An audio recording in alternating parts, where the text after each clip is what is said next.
When I bought my home, I thought the neighborhood was quiet and friendly.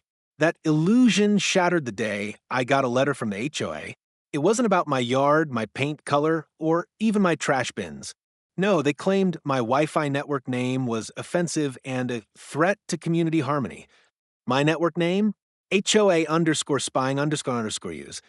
It wasn't vulgar, just truthful. But apparently, honesty cut too deep for the board members who spent more time snooping than actually helping the community.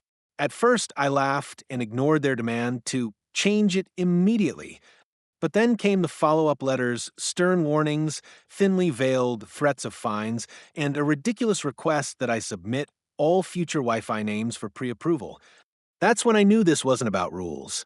It was about control. And if there's one thing I despise, it's a bully with a clipboard. So I decided to turn the tables. I dusted off an old box of routers and range extenders I had collected over the years for my tech hobby. Then, late one night, I set up a little project.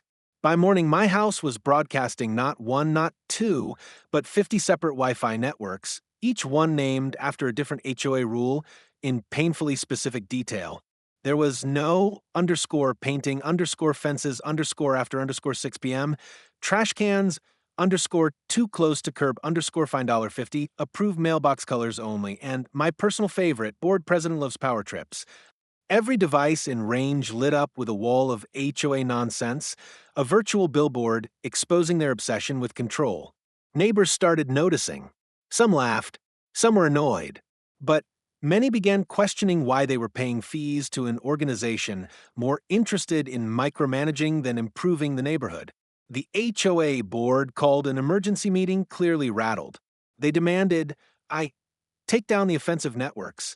I countered with their own words. Please provide the official rule banning creative Wi Fi names.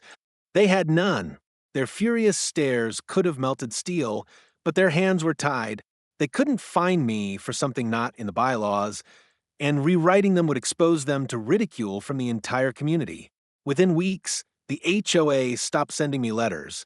The Wi Fi protest had worked. Better yet, it sparked a movement. Other neighbors began pushing back on arbitrary fines and absurd restrictions. A few even showed up at the next election meeting, ready to vote out the worst offenders. In the end, I didn't just defend my right to name my Wi Fi. I reminded the HOA that they worked for us, not the other way around. Sometimes the best way to fight control is with creativity, and sometimes the strongest signal isn't just Wi Fi, it's resistance.